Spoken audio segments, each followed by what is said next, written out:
ఊరికే మనిషిని చూసి యాటిట్యూడ్ నువ్వు ఎలా డిసైడ్ చేస్తావు?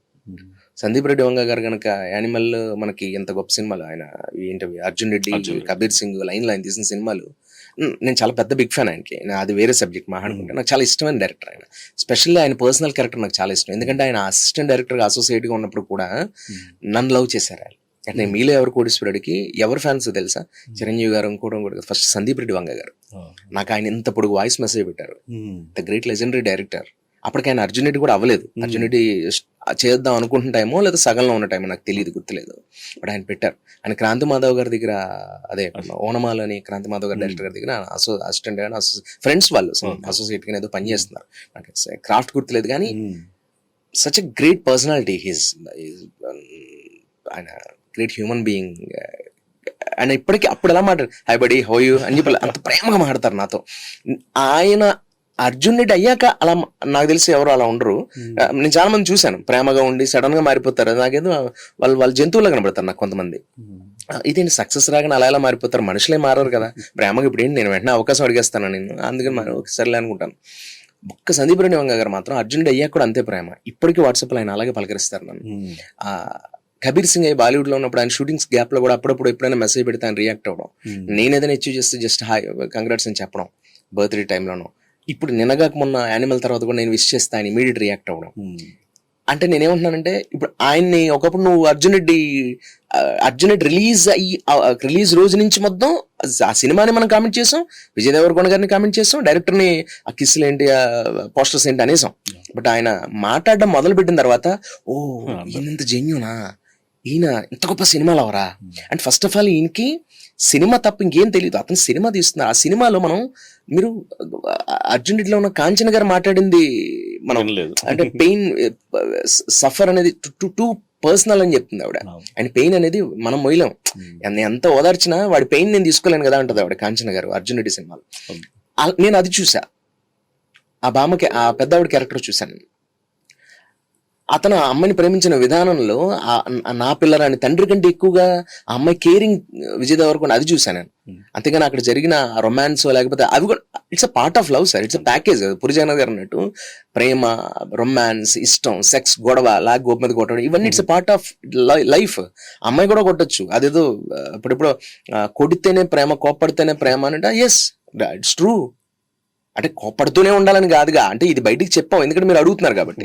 ఎంత రొమాన్స్ ఉందో, ఎంత ప్యాంపరింగ్ ఉందో మీకేం తెలుసు. ఆయన లైఫ్ లో ఆయన తీసుకున్న సినిమాల్లో అవి మీరు ఎందుకు చూడరు? అర్జున్ రెడ్డి ఈవెన్ యానిమల్లో నేను అనిల్ కపూర్ హీరోకి మధ్యలో నేను రణబీర్ కపూర్ ఆ లవ్ చూసాను, నేను తండ్రి కొడుకుల లవ్ చూసాను. నువ్వు ఏదేదో ఆ కథలో ఇట్స్ ఎ పార్ట్ అంటున్నా నేను. దావుద్ ఇబ్రహీం లైఫ్ తీసుకుంటే నువ్వు అతను చేసిన పనులన్నీ తీసుకుని అతను బెడ్రూమ్కి వెళ్తే ఒకలా కనబడుతుంది.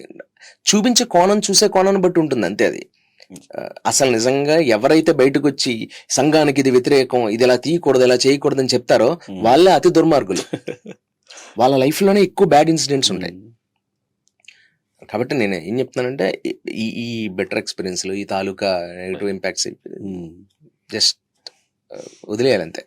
మన పని మనం చేసుకుంటూ వెళ్ళిపోవడమే. ఇక్కడ కాకపోతే తమిళ్ కాకపోతే కన్నడ, నేనైనా సరే యాజ్ యాక్టర్గా నాకు దేవుడి వల్ల ఇంకొక భాష, రెండు భాషలో కూడా చిన్న చిన్న గౌరవం. అంటే అక్కడ చిన్న, ఇక్కడ ఒక మర్రి చెట్లా పెరిగినా అక్కడ ఒక చిన్న, ఇక్కడ కూడా మర్రి చెట్లు అనకూడదేమో, అది ఒక తులసి చెట్లా పెరిగినా అక్కడ ఒక చిన్న గడ్డి పొదలు ఉన్నాయి నాకు.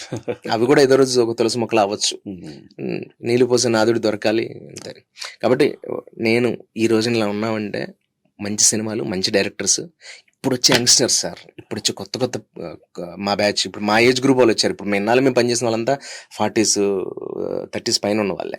వాళ్ళు ఎంత ప్రేమించారో మమ్మల్ని, ఇప్పుడు వస్తున్న వాళ్ళు మోర్ అర్థం చేసుకుంటున్నారు నన్ను. అంటే ఎగ్జాంపుల్ ఎందుకంటున్నానంటే, నన్నని నేను ఆ గే రోల్స్ చేయకుండా నేను వదిలేసి కూర్చున్నప్పుడు నన్ను పొగరు అనుకున్నారు. అదొక రీజన్ ఉంది. నేను పొగరు అనుకోవడానికి నాకు రీజన్ ఏంటంటే, మనం పిలిస్తే రాడు, చేయడు అనేది ఏది గే రోల్. నేను గుండె జరగాలంటే ఎంత అవే చేయడం నాకు ఇంట్రెస్ట్ లేదు. అయినా అది కూడా కాదు సార్, అది గొప్ప కథలో నా ఎంట్రీ సెట్ అయింది. నేను కష్టపడ్డా, నేను నా టాలెంట్ తోనే ఆ సినిమాలో నాదొక ₹10 వాట, అది ఓకే. బట్ నేనేమంటున్నానంటే, అన్ని అద్భుతాలు జరగవు కదా అస్తమానం. మరి అలా అయితే మా గుండె జరగాలంత అయింది ఆడింది, మళ్ళీ వెంటనే మేము నితిన్ గారు మేము చేసిన చిన్నదాని కోసం ఆడేయాలి కదా. కాంబినేషన్స్ వల్ల ఆడవు, కథ వల్ల ఆడతాయి. ఇది గుర్తుపెట్టుకోవాలి మనం. కథ గొప్పదైనప్పుడు ఆ పాత్రలు విషయం ఉన్న వాళ్ళే ఉండాలి. మాలాగా వస్తే అవన్నీ పనులు అవుతాయి ఆ కథకు తగ్గట్టుగా. Depends upon story sir. అంతే. మీకు బేసిక్ గా అంటే ఏంటి డ్రీమ్ రోల్ లాగా భయ? ఎందుకంటే మీరు ప్రతిదీ అబ్జర్వ్ చేస్తున్నారు, ప్రతి క్యారెక్టర్ని కానివ్వండి. సో మీకు అంటే చెయ్యాలనుకుంటున్న డ్రీమ్ రోల్స్, చెయ్యాలనుకుంటున్న డైరెక్టర్లు, ఎందుకంటే ప్రతి డైరెక్టర్ స్టైల్ తెలుసు మీకు.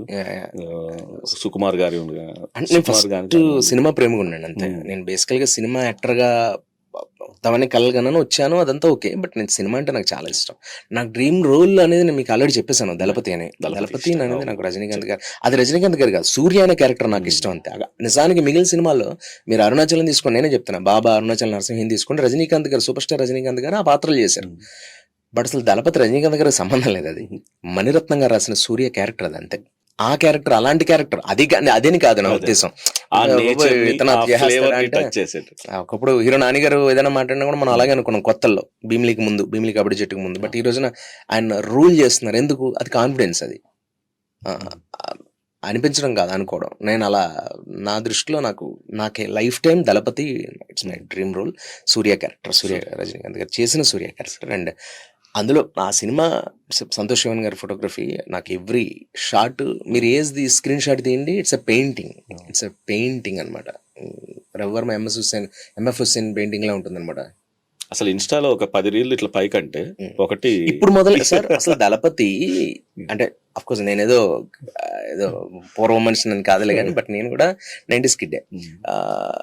నేనేం చెప్తున్నానంటే, నేను ప్రేమించినప్పుడు దళపతి అది ఎవరెవరు ప్రేమించారు మీలా అలాగా వాళ్ళ గుండెల్లోనే ఉంది. ఇప్పుడు అది ఏమైపోయింది, లవ్ ఫెయిల్యూర్ రీల్ గా తయారైంది. అది మాట్లాడుతుండే గుండెలో నిండమంట అని వేస్తున్నాడు. ఈడేదో గాలిలో చూసుకుని బ్రేకప్ అయిపోయిందని ఇలా వాడుకుంటున్నారు దాన్ని. ఇప్పుడు దాన్ని ఆస్వాదించట్లా. దళపతి ఆర్ఆర్ అనేది ఆత్మ. మనం విన్నప్పుడల్లా మన గుండె దిండు గలేపులా మెత్తగా అయిపోతుంది. దానికి కారణం ఇళయరాజా గారు దానికి పోసిన ప్రాణం.